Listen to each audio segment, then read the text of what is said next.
sama-sama kita hormati Direktur Pusako, Pusat Studi Konstitusi, Fakultas Hukum Nusantara, Saudara Dr. Charles Simabura, kemudian Direktur Perludem, datang juga dari Jakarta, Saudara Heroik, dan ada Ketua Bawaslu di sini dan seluruh Bawaslu Kabupaten Kota, ada juga KPU dari saya dengar, dan Iqbal dari sebagai penyelenggara ya. Dan Iqbal, bisa, Kabula, bisa. Nah, ada yang masih saya habis kita 1. Menurut saya berbahagia bisa hadir pada hari ini di Dallas di Hukum karena pertama kali saya datang ke Dallas ini, dan seperti biasanya memang saya berusaha untuk hadir dalam usaha lagi yang berkaitan dengan soal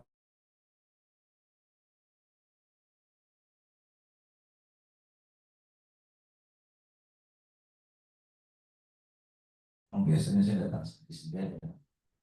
Saya beberapa kali sama Perludem dan datang waktu itu ke Palembang, kemudian lagi saya lupa di mana.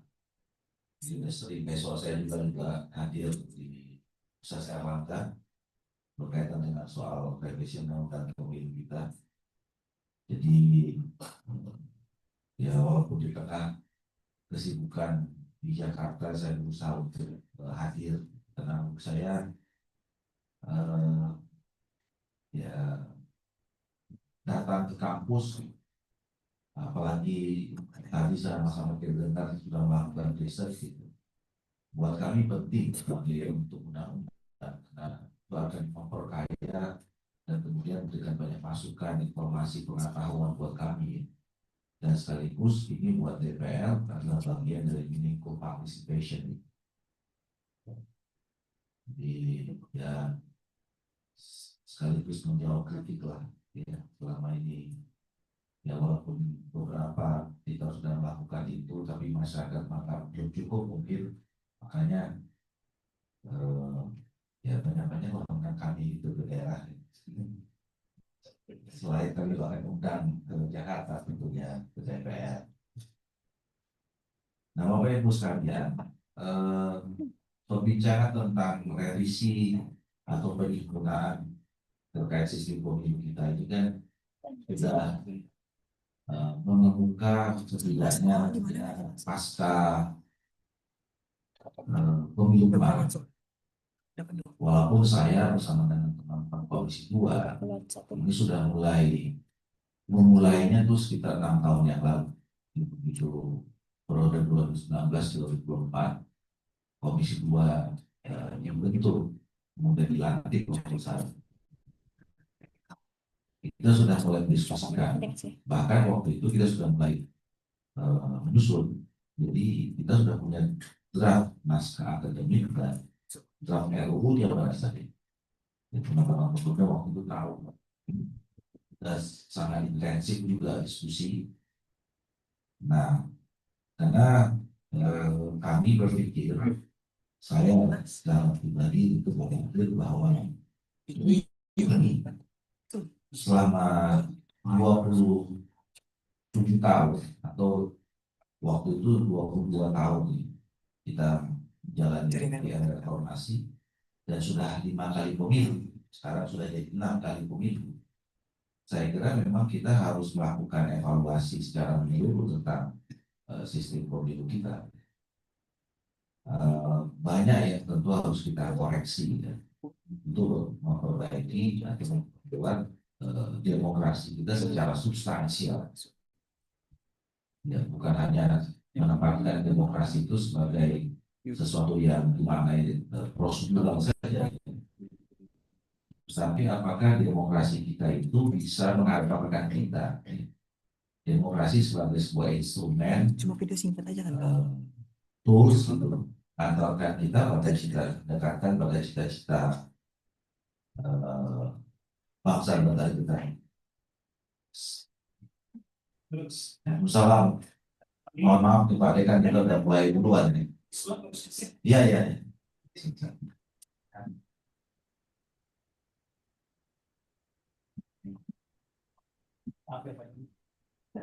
Kami yang mohon maaf dari ya. Jadi saya lanjutkan.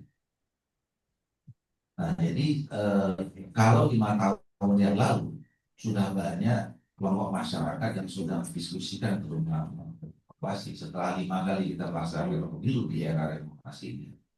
Ya tentu sekarang setelah 6 kali, setelah 27 tahun, ya makin kuat seharusnya keinginan kita untuk melakukan evaluasi.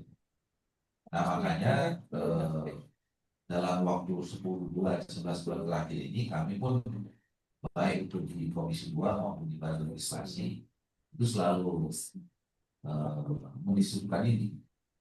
Ya, walaupun tadi perlu saya luruskan, maksudnya nggak ada perang juga antara teman-teman DPR. Ya, ini soal menempatkan secara prioritas saja. Ya, kalau saya memang dari awal selalu ingin memprioritaskan revisi Undang-Undang Pemilu ini. Ya, nah begitu teman-teman Komisi 2 waktu itu tariknya, ya kemudian kita suka menjadi inisiatif bagi legislasi. Nah, jadi nggak ada soal. Jadi buat saya, kalau selalu saya mengatakan di DPR itu jangan dipersoalkan siapa yang mengambil inisiatifnya. Yang penting ini cepat segera dibahas. Itu yang paling penting. Gitu, ya. Mau Balik, mau Komisi 2 atau kemudian namanya biasanya tidak pernah ada pansus sebetulnya DPR itu membahas masalah ini, atau justru mau diambil inisiatifnya pemerintah itu nggak ada masalah. Yang penting sudah dibahas karena makin lama waktu kita makin sempit. Nah kalau pakai itu normal berdasarkan undang-undang yang sekarang, ya proses ini kan dimulai nanti sudah bulan Agustus sudah mulai itu soal proses seksi penyelenggara dan seterusnya. Jadi artinya bulan Juni kalau kita ingin membuat sesuatu yang lebih ideal, lebih baru tentang sistem pemilu kita itu harus selesai. Nah kalau kita mau mencari yang ideal, ya katakanlah untuk 20-25 tahun kita kan sudah melaksanakan 5 kali 6 kali pemilu 27 tahun. Tentu kita harus berpikir 20 tahun, 27 tahun yang akan datang itu sesuatu yang harus lebih baik dibandingkan 27 tahun sebelumnya. Nah, maka untuk menuju yang lebih baik itu kita harus panjang menyusunnya gitu. Apa namanya harus dalam. Gak bisa sekedarnya, gak bisa asal jadi. Nah, untuk dalam dan itu harus butuh waktu yang cukup. Makanya saya selalu mengawali mengusulkan pembahasannya harus di awal periode dan kemudian cukup waktu 1 tahun atau 1 tahun setengah. Nah ini tinggal kalau dihitung sampai bulan Juli saya ini tinggal 9 bulan. Jadi waktu kita makin sempit. Jangan sampai nanti kemudian dengan waktu yang semakin pendek gitu ya. Nanti kita kehilangan energi untuk berkomunikasi ya, atau kemudian memasukkan dan mendiskusikan pada stakeholder atau elemen bangsa yang lain. Nah makanya sekali lagi saya katakan yang perlu dibahas itu ada elemen masyarakat yang undang, saya berusaha undang. Buat saya sebetulnya data miskin ini bukan yang apa yang saya sampaikan ya, yang tadi itu yang penting buat saya. Dan nanti masukan dari Bapak Ibu adik-adik semua tentang apa sebetulnya di sana.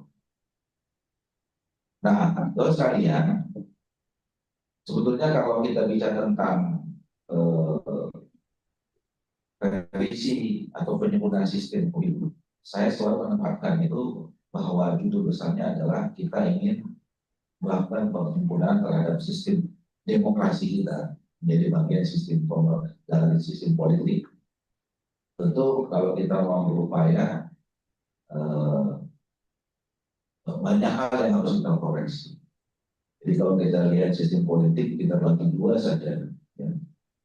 Eh, mulai dari hulu sampai hilirnya itu kan terdiri dari sistem representasi sampai sistem pemerintahan. Jadi saya kalau tadi menyinggung soal kodifikasi tentang teknik atau metodologi undang-undang, waktu itu pernah saya tawarkan antara omnibus law dengan kodifikasi. Nah, kalau omnibus law mungkin kita bicara tentang yang lebih luas, dua apa namanya, dua kutub ini kita satukan antara sistem representasi dan sistem pemerintahan. Jadi kita bicara tentang mulai dari pemilu, termasuk kita dalamnya, terus sampai masuk ke sistem yang mungkin nanti kalau ada undang-undang tentang presiden kan, undang-undang MD3, undang-undang pemerintahan daerah, undang-undang pemerintahan desa, undang-undang kementerian. Nah, itu tetapi ternyata di dalam Undang-Undang 59 tahun 2024 tentang RPJMP itu sudah ditegaskan bahwa memang ada perintah khusus di bawah undang-undang kita harus melakukan penyempurnaan terkait dengan sistem politik itu tiga sistem undang-undang pemilu, undang-undang pilkada, dan undang-undang partai politik dilaksanakan dengan teknik kodifikasi. Nah, jadi sebenarnya kami membentuk undang-undang ini sudah dengan perintah dengan undang-undang ini, dengan undang-undang PJMP, dan sudah dijelaskan secara eksplisit dilaksanakan secara kodifikasi terhadap tiga undang-undang ini.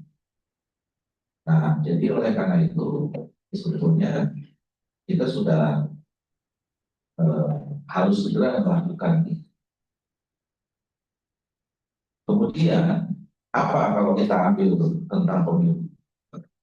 Saya selalu menyampaikan ada 10 isu yang terkait kalau dan setelah yang semuanya saling terkait sebetulnya, termasuk dari apa yang dibicarakan temanya pada pagi hari ini. Jadi kalau kita mau bicara tentang soal penegakan hukum pemilu, itu dia nggak bisa berdiri sendiri. Kita bicara tentang soal aturan mainnya seperti apa, terus pengawasan bagaimana, tapi juga berkaitan dengan sistemnya. Nah, kalau kita bicara tentang sistem secara keseluruhan, paling tidak ada dua kata yang selalu mengemuka dan itu yang mengawali diskusi panjang kita tentang pemilu kita. Apa? Yang pertama adalah kata mahal. Ternyata pemilu kita ini mahal sekali. Nah, kalau kemudian bicara tentang soal mahal hanya sekedar untuk biaya penyelenggaraan, menurut saya tidak ada masalah, no issue. Ya, misalnya dulu waktu menjelang pemilu 2024, KPU itu secara nasional mengajukan proposal 76,6 triliun. KPU waktu itu mengajukan sekitar 34,5 triliun. Dan waktu itu saya dan teman-teman Komisi 2 tidak ada masalah. Ya kan? Pokoknya teman-teman tolong buat rancang desain pemilu yang paling bagus, yang paling ideal, yang paling sempurna sesuai dengan aturan yang ada pada saat itu. Berapapun kita akan berjuang dengan catatan kalau memang bisa ada efisiensi atau penghematan kita lakukan. Nah, kerjakan lagi. Ya, walaupun ternyata masih banyak sisa-sisanya soal prakerja atau macam-macam kan gitu. Ya. Nah, akhirnya apa namanya? Catatan kami terakhir itu total biaya penyelenggara itu yang digelontorkan pemerintah kepada KPU itu sekitar 54, sekian triliun. KPU Bawaslu sekitar 20 sekian triliun. Jadi, nah kalau ditambah dengan biaya keamanan dan segala macam itu, mungkin ya rata-rata 100 triliun kan kemarin. Nah, tetapi saya pernah iseng-iseng dengan kawan-kawan saya, berapa sih sebetulnya biaya pemilu kita? Biaya formal dan non formal. Kita hitung misalnya ya pakai uang yang beredar saja lah. Uang yang beredar saja pada saat pemilu. Katakanlah yang mulai terlihat itu misalnya pembuatan APK, ya, sepatu, kaos, atau macam. Sampai yang sebenarnya kita lihat, tapi kata-kata tidak lihat. Ini yang tadi disinggung sama Pak Charles ini. Jadi biaya yang kita kelihatan, kita keluarkan biayanya ada barangnya, sampai sesuatu yang sebenarnya ada, tapi sering kita tidak bilang tidak ada. Ketahuan adanya kalau misalnya tadi masuk ke Bawaslu, masuk ke keputusan mana? Nah, gitu. Itu mahalnya jauh lebih besar dibandingkan dengan biaya penyelenggaraan pemilu sekarang. Nah, jadi pertanyaannya, apakah semua tadi yang saya katakan belanja biaya-biaya yang keluar itu dilegalkan tidak dalam undang-undang kita?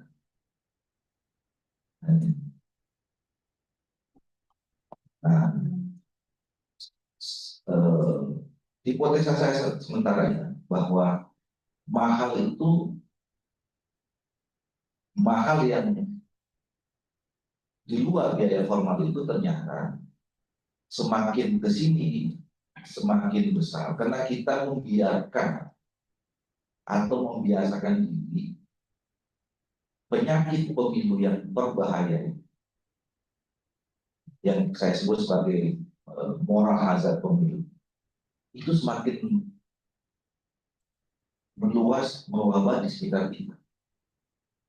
Political transaksional, money politics, vote buying.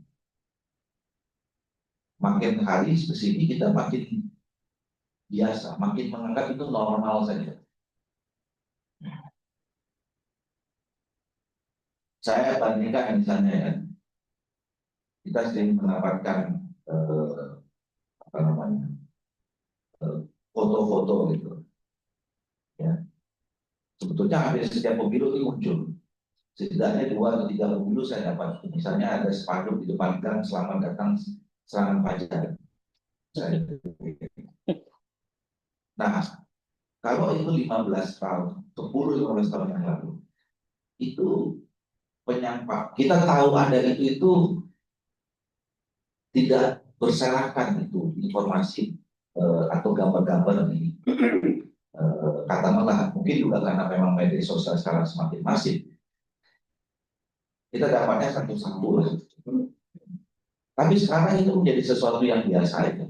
Gampang kita dapat dan tidak kita persoalkan. Jadi artinya dulu mungkin itu ada, tapi disampaikan dengan malu-malu. Jadi malu-malu tapi mau, mau tapi malu-malu. Sekarang malu-malu sudah hilang, maunya saja tinggal. Karena sudah menjadi biasa. Nah, itu sebetulnya yang membuat mahal. Kalau misalnya kita sepakati, ternyata praktek-praktek seperti itu tidak dibolehkan dalam undang-undang. Kenapa bisa terjadi? Ya. Dua hal lagi, apa namanya, dugaan. Yang pertama, memang aturannya yang tidak jelas, tidak ajak. Yang kedua, pengawasannya yang memang lemah. Nah, dalam bicara tentang aturan, saya juga melihat sebetulnya baik Undang-Undang Nomor 7 2017, 2016 memang tidak rinci sebetulnya apa sebetulnya disebut sebagai pelanggaran-pelanggaran. Tambah parah lagi, yang kedua, ya, penegakan dan penindakannya pun atau tidak sama sekali juga tidak ada. Tadi contoh misalnya, kalau bicara sanksi, peserta lebih takut kalau diskualifikasi dibandingkan pidana, gitu. Nah, ini dua-dua itu masih sudah juga dalam undang-undang itu. Baik yang untuk kepidananya maupun apalagi yang diskualifikasi nggak ada sama sekali. Nah, makanya saya kira ke depan memang kita dalam revisi undang-undang berkaitan dengan itu harus kita jelaskan secara rinci. Itu yang. Nah, yang kedua, lembaga yang mengawasi atau lebih tepatnya menurut saya kita mulai dari sistem pengawasannya. Ya. Nah, kalau kita bicara seperti itu, kalau katakanlah tadi aturan sudah lebih jelas, sistemnya sudah lebih ideal, lebih baik. Tapi kalau sistem pengawasannya itu kita tidak bangun, tentu juga nanti akan ada ketimpangan. Saya kenapa sering menggunakan istilah sistem pengawasan? Karena yang namanya pengawasan itu kita tidak bisa juga kita serahkan bahkan cuma hanya satu ke Bawaslu misalnya. Nah, yang ideal itu adalah bagaimana masyarakat kita itu juga dibangun kesadaran bahwa mereka juga adalah bagian dari sistem pengawasan ini. Jadi artinya sosialisasi, political education, segala macam itu harus tetap penting.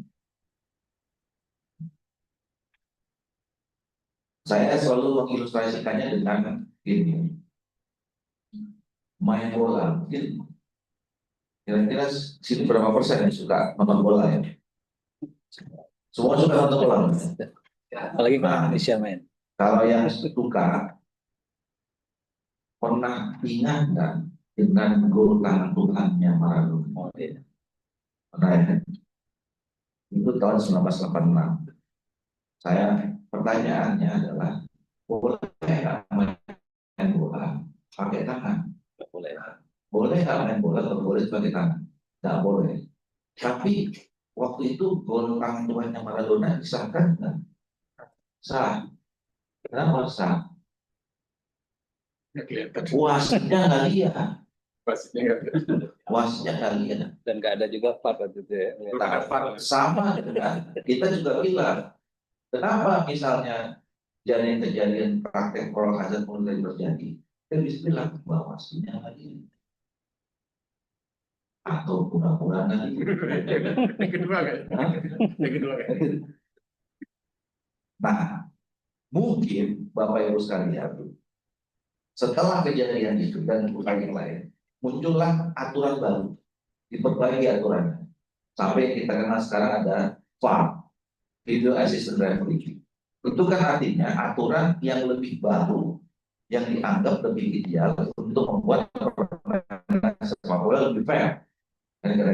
Nah, sekarang Bapak Ibu sekalian, kalau kita nonton bola sekarang, kadang-kadang ada keselnya juga. Kenapa? Udah pada saat kita mau menggolkan, tiba-tiba wasitnya berhentiin permainan. Ya, permainan. Ternyata rupanya dia dapat informasi ada yang jatuh di belakang yang dia nggak lihat disebut atau diapa. Tapi pertama kali yang teriak siapa? Penonton. Pasti yang paling tidak supporter, minimal supporter yang dijatuhkan itu yang teriak pertama kali. Sehingga wasit atau referee yang semua baik ada di lapangan maupun yang di video itu kemudian memberikan informasi ada itu diskon. Nah, saya mau ibaratkan dalam pemilu kita yang katakan kita harus membangun sirkulstan atau kultur pengawasan yang kuat, masyarakat juga harus begitu. kalau ada peristiwa yang tidak sesuai dengan undang-undang atau melanggar aturan, ya masyarakatnya yang juga harus berteriak kira-kira gitu. Nah, baru yang kedua adalah ya institusinya, institusi pengawas pemilu, katakanlah sekarang Bawaslu. Nah, tadi saya kira bagus ya usulan ini. Cuma kita perlu diskusikan ya tentang posisi lembaga pengawas pemilu. Tadi kan diusulkan dari Bawaslu ke Bawaslu, ya kan? Nah, urusan pidananya diserahkan kepada kepolisian.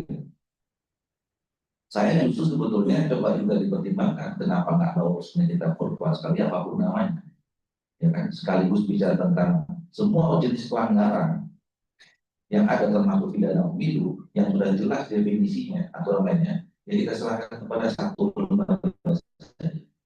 Tidak usah jadi tiga kayak kemarin itu, tapi satu, gitu ya. Nah ini mungkin juga bisa dibuat kajian bisa buat pusako gitu ya. Karena nanti ya kalau tadi misalnya dikaitan dengan soal Forkopimda, ya polisian itu masuk di Forkopimda. Kalau dia sendiri dia makin ketiga aja bisa dia apalagi sendiri ya kira-kira gitu kan. Nah, jadi itu juga perlu kita cari ya format-format yang. Nah, makanya 10 yang saya seringkan menjadi isu perbaikan pemilu, salah satunya soal bagaimana kita bisa menghasilkan format dan sekaligus menempatkan orang-orang dalam lembaga penyelenggara pemilu.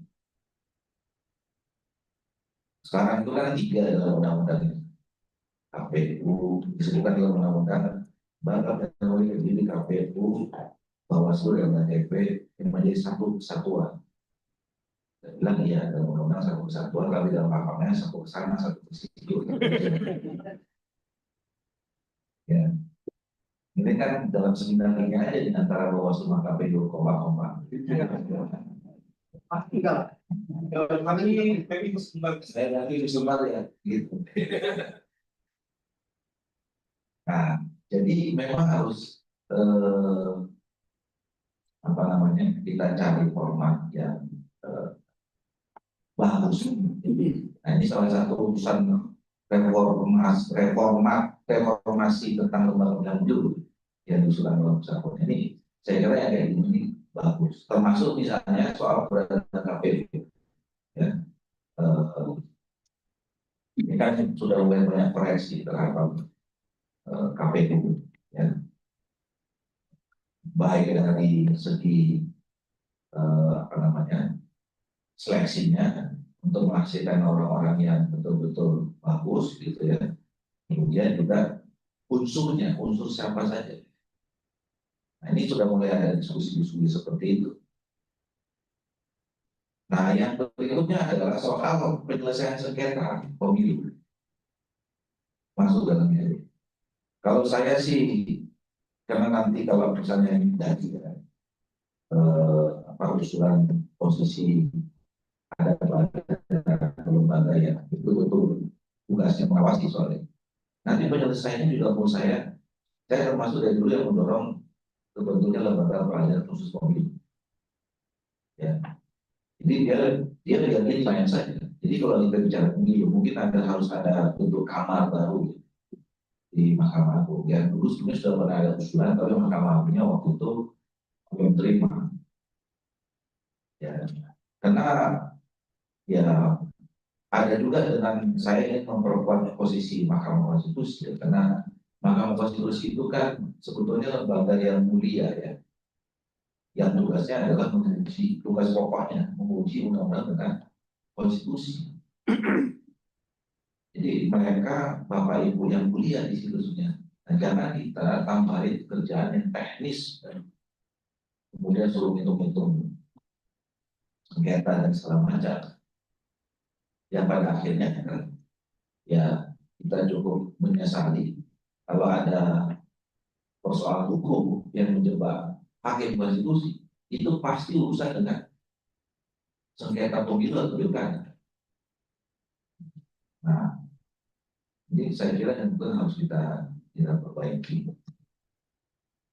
Nah, itu satu hal yang berkaitan dengan soal mengurangi kemahalan pemilu, sehingga dalam jangka pendek kita bisa mengantisipasi tidak adanya terjadi praktek-praktek yang membuat pemilu ini tidak bersih, tidak berwibawa dan pada nyaman. Nah, untuk jangka panjangnya kenapa kita perlu menyelesaikan ini, Bapak Ibu sekalian? Ya, kita harus mengantisipasi lama-kelamaan pemilu ini bisa merusak moral bangsa. Kalau praktek-praktek itu kita biarkan terus, yang pada akhirnya menjadikan kita ini menjadi bangsa atau masyarakat yang pragmatis, yang bisa hilang rasionalitas dan objektivitasnya dalam memutuskan sesuatu. Dan ini bahaya. Jadi jangan sampai pemilu itu menjadi kontraproduktif terhadap kemajuan dan pembangunan bangsa Indonesia ini ke depan secara utuh, bukan hanya pembangunan fisik, tapi juga pembangunan nilai, nilai bangsa kita. Nah, satu kata yang saya katakan tadi, mahal.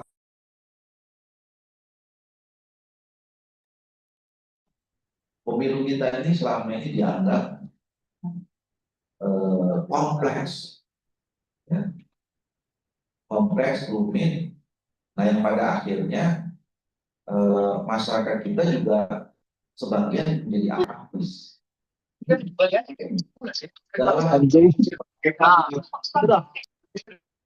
Nah, ini saja balik yang tadi menyederhanakan saja. Ingat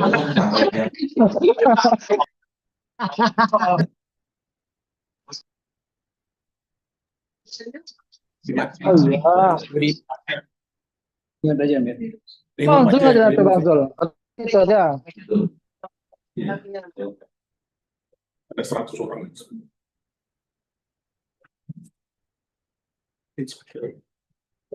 Kecil aja nanti yang speaker. Ya, Udah semua mati.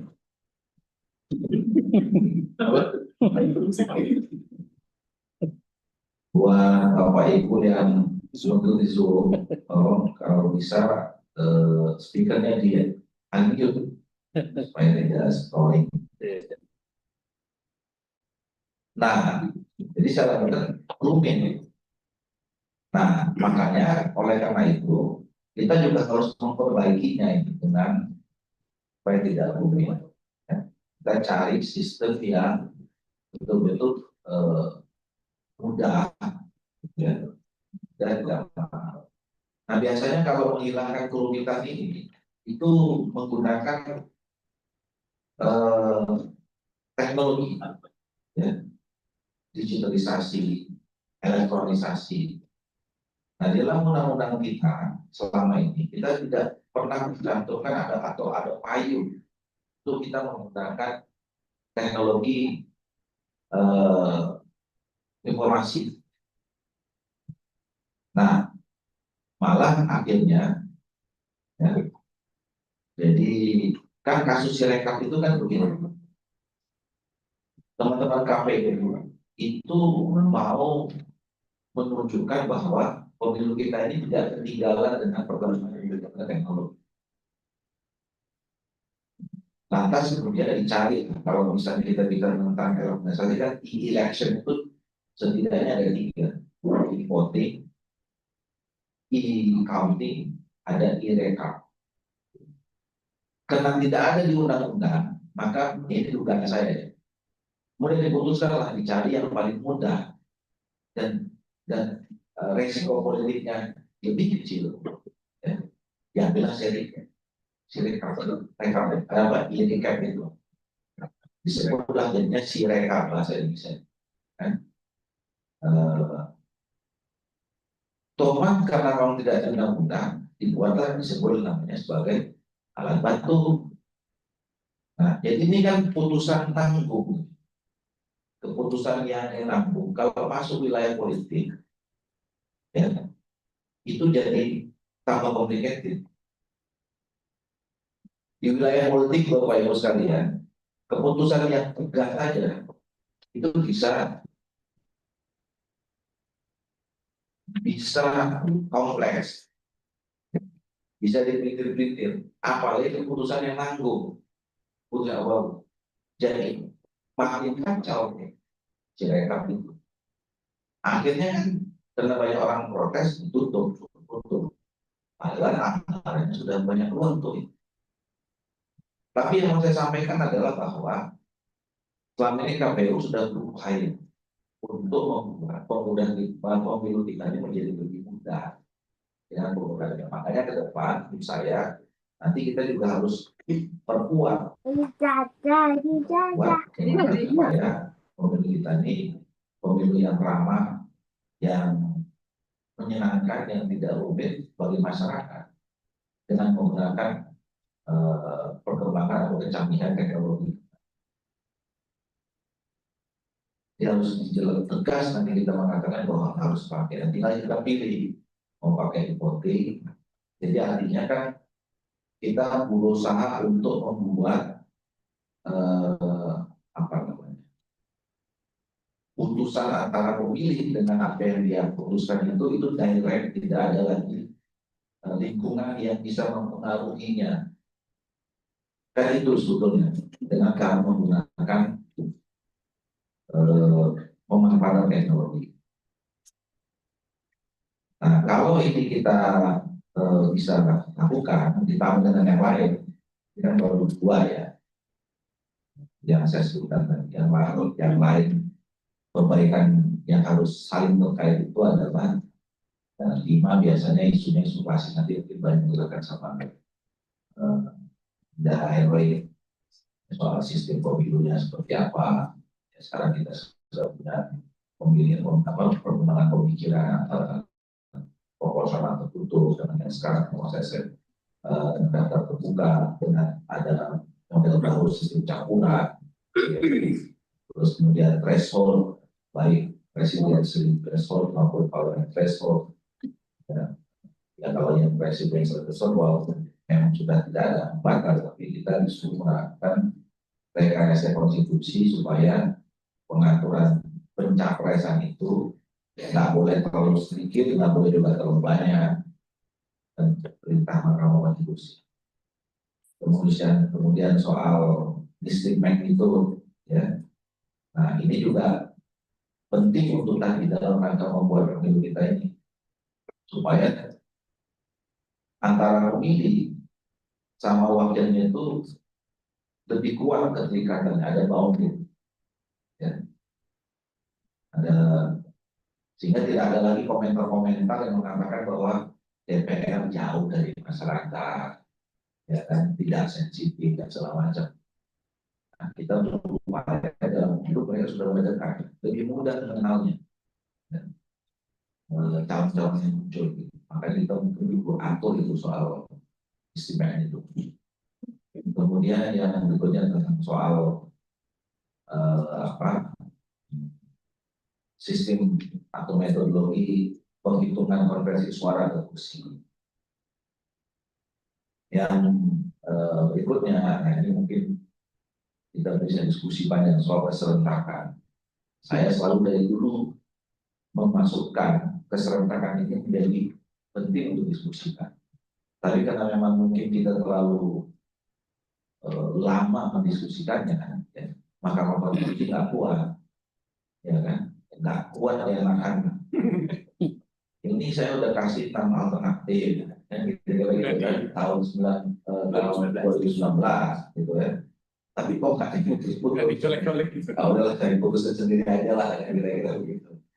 Nah, sekarang begitu diputusin, ya jadi polemik, ya, terutama kita undang-undang yang juga pandangannya bermacam-macam sekarang. Tapi intinya adalah pesan dari putusan Mahkamah Konstitusi itu adalah bahwa kita harus menata keserentakan itu dulu. Bahwa sekarang dia sudah memutusin nasional, lokal, iya, nyangkut. Ya, kalau saya ini nyangkutnya itu kan soal DPRD-nya ini dengan pasal 18 dan 22E di Undang Undang. Kalau pilkadanya sih nggak ada masalah menurut saya. Gimana pribadi saya?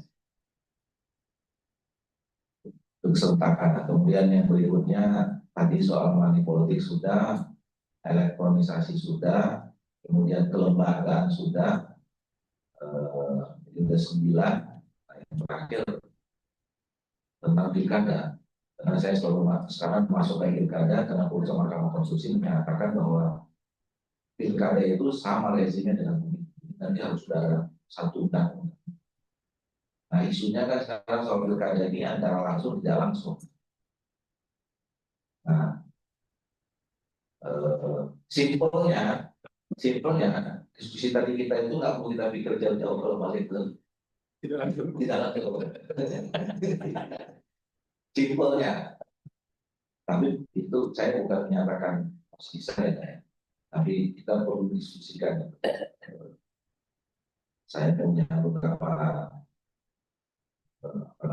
pandangan tentang itu, tapi waktunya nanti sini. Saya punya beda. Jadi Nanti di demo lagi. nanti dia mau lagi. Walaupun pandangan saya ini belum tentu bisa diterima karena tetap kita memasukkan unsur masyarakat. Saya kira itu saja beberapa catatan yang bisa saya sampaikan. Saya terima kasih banyak dan saya apresiasi, terima kasih karena makin banyak diskusi-diskusi seperti ini, mudah-mudahan kita semua pembentuk undang-undang ini semakin terdorong untuk segera melakukan pembahasan undang-undang itu. Gitu ya. Kayak saya bilang sama penduduk kan, jangan diam-diam terus saja diskusi lagi. Artinya jadi dalam rangka pendidikan politik tadi bersama untuk pendidikan. Kemudian bagaimana kita menjaga politik ya isi berwibawa gitu ya, mudah, murah, terus kemudian menghasilkan output yang betul-betul bisa membangun trust buat masyarakat karena institusi yang dihasilkan adalah institusi yang kredibel, punya integritas, yang punya kemampuan untuk memperjuangkan aspirasi rakyat dan seterusnya. Saya kembali ke moderator. Terima kasih. Assalamualaikum warahmatullahi wabarakatuh.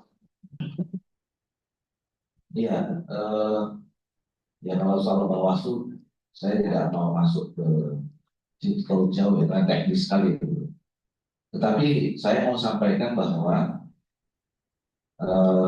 ya apa yang disampaikan oleh Bawaslu tinggi ini menunjukkan bahwa mereka sudah berupaya melakukan kerja-kerja sebagai pelaksana undang-undang yang tapi kemudian terhadap beberapa kasus itu tidak sampai bisa pada penyelesaian.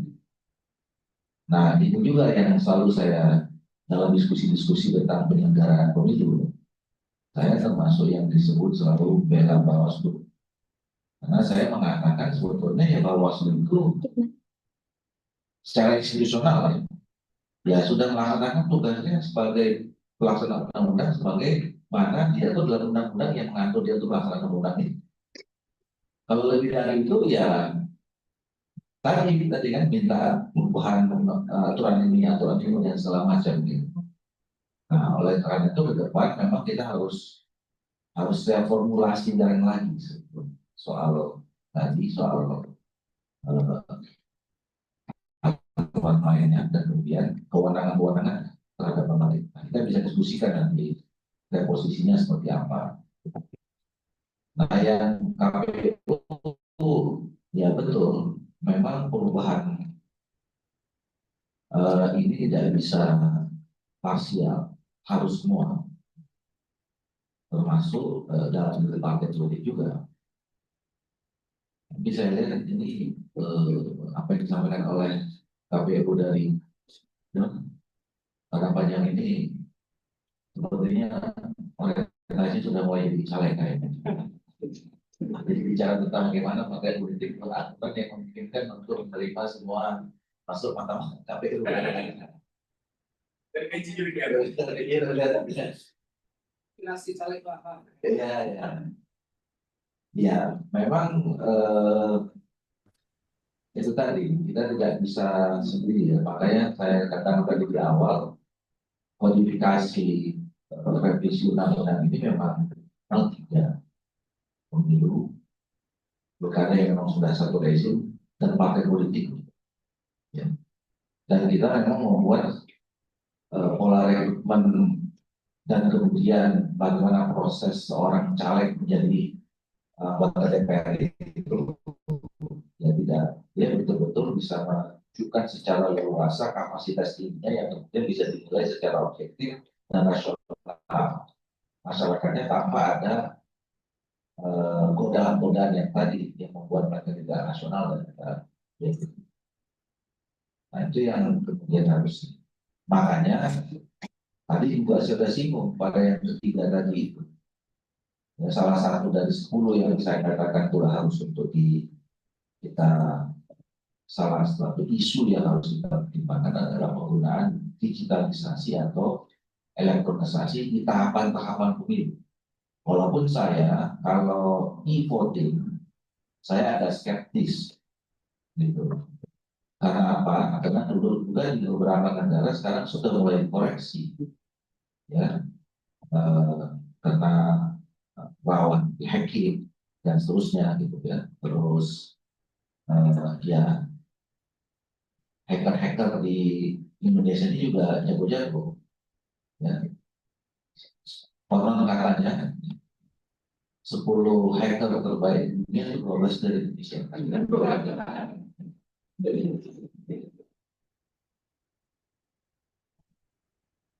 Ini memang orang tadi pintar-pintar.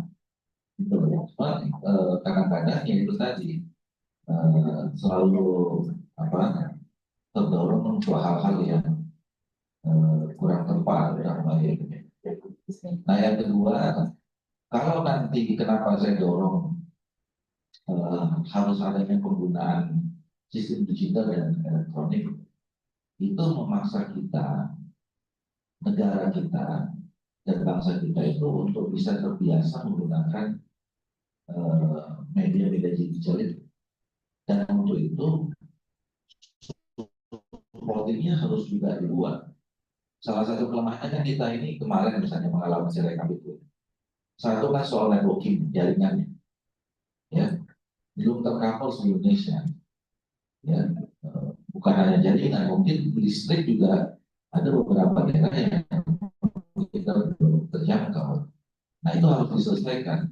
Ya kalau kita mau ke arah sana, memang negara atau pemerintah harus punya tanggung jawab menyelesaikan itu. Ya sehingga kalau nanti dipergunakan. Yang kedua, ya walaupun sekarang relatif lebih rendah, itu memang akan menambah kosnya. Ya. Dulu misalnya penggunaan Sirekap itu, kita menambah ahli komisi 2 itu. Ini mereka pakai alat apa? Ya kan? Nah kalau disediakan oleh KPU itu angkanya tadi pasti akan lebih besar lagi. Ya, misalnya mengadakan smartphone yang harus digunakan oleh KPU dan Bawaslu. Tugasnya kan sampai jutaan. Nah kalau misalnya tidak dipakai ya kayak kemarin itu dia pakai ininya sendiri masing-masing, smartphone sendiri-sendiri yang belum tentu standar untuk ininya sama. Yang kedua ya harus untuk pengawasannya juga. Jadi saya setuju ya bahwa kita harus memasukkan ya sistem digital atau elektronisasi dalam tahapan pemilu, di mana kita pilih yang mana. Makanya tadi saya katakan kalau election itu kan e-voting, ada e-counting, ada e-recap, gitu. 5 itu. Nah, nanti kita harus katakan harus apa namanya kita pikirkan secara matang. Jadi payungnya dulu bahwa kita harus pakai, tidak boleh tidak menghindari perkembangan teknologi informasi termasuk digital dan elektronik di awal. Saya kira itu. Terima kasih.